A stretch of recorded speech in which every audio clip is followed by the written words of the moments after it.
Welcome friends, Annapurna যোজনায় অন্তর্ভুক্ত হওয়ার জন্য যে বিজ্ঞপ্তি আমরা দেখেছিলাম সেখানে কারা পাবেন না সেটাও সেখানে আলোচিত হয়েছিল। তো সেইগুলি এবার শর্টিং বা ভেরিফিকেশনের প্রক্রিয়া শুরু হলো।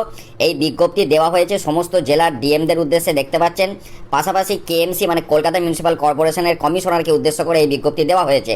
এবার কাদেরকে বাদ দেওয়া হবে, এখানে 1, 2, 3, 4 পয়েন্ট রয়েছে, আমি ডিসকাস করছি। যে 16ই ফেব্রুয়ারি 2026 যে স্পেশাল ইন্টেন্সিভ রিভিশন হওয়ার পর যে ড্রাফট রোল পাবলিশ হয়েছিল, সেখানে যাদেরকে অ্যাবসেন্ট, শিফটেড, ডেট, ডুপ্লিকেট দেখানো হয়েছিল তাদেরকে এখানে চিহ্নিত করতে বলা হয়েছে। পাশাপাশি deletion in the second list after publication of the draft list, অর্থাৎ ড্রাফট লিস্ট পাবলিশ হওয়ার পর আরও যে দুটো লিস্ট পাবলিশ হয়েছিল, ইন দ্য মিন টাইম যারা ডিলিট হয়েছে তাদের। তারপর 3 নম্বরে বলা হয়েছে ডিলিটেড আফটার অ্যাডজুডিকেশন। 4 নম্বরে বলা হচ্ছে যে ভোটের আগে যখন বিএলও বাড়ি বাড়ি গিয়ে ভোটার্স ইনফরমেশন স্লিপ বিতরণ করেছিল, সেই সময় যাদেরকে অ্যাবসেন্ট, শিফটেড, ডেট, ডুপ্লিকেট হিসাবে ফাউন্ড হয়েছিল বা চিহ্নিত হয়েছিল তাদেরকে।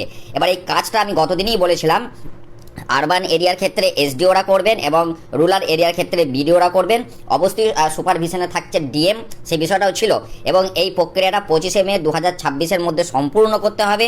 নির্দিষ্ট ফরম্যাটে ফিল আপ করে তথ্য পাঠাতে হবে। সেখানে লক্ষ্মীর ভাণ্ডারে বেনিফিশিয়ারি যে নেম, সেই নাম থাকবে, তার অ্যাপ্লিকেশন আইডি মানে লক্ষ্মীর ভাণ্ডারে যে অ্যাপ্লিকেশন আইডি, তার আধার নম্বর, এবং যদি ডিসকোয়ালিফাইড হয় সেক্ষেত্রে 1, 2, 3, 4 এখানে কোন রিজনটা, যে 4টে অপশন রয়েছে কোনটার জন্য সে বাদ গেল এটা।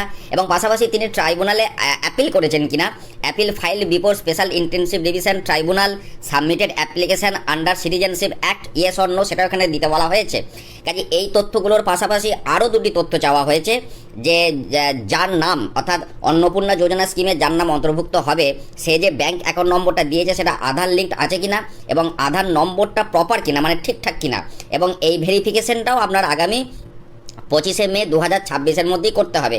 তো এই আপাতত তথ্য সামনে এসেছে, অর্থাৎ গতদিনে আমি যে বিজ্ঞপ্তিটা উল্লেখ করে বলেছিলাম যে এই ক্যাটাগরিদের বাদ দেওয়ার বিষয়ে বলা হচ্ছে এবং তাদের ভেরিফিকেশান হবে। আপনারা অনেকে জানতে চাইছিলেন এক্ষেত্রে বেনিফিশিয়ারি যারা, তাদের কিছু করণীয় আছে কিনা। আমি বলেছিলাম না, সমস্ত বিষয়টা অফিসিয়ালি হবে। তো সেই প্রক্রিয়া শুরু হয়েছে এবং 25শে মে 2026-এর মধ্যেই এই আপডেটগুলো জমা পড়ে যাবে। এবং নতুন যারা আবেদন করতে চাইছেন 1 জুন 2026 এবং তার পরবর্তী ক্ষেত্রে অন্নপূর্ণা যোজনা যে পোর্টাল, সেই পোর্টালের মাধ্যমে আপনারা আবেদন করতে পারবেন। তখন কী কী ডকুমেন্ট লাগবে সেই প্রক্রিয়া শুরু হলে সেটাও আমি আপনাদের সাথে শেয়ার করব। ভালো থাকুন, সুস্থ থাকুন, ধন্যবাদ।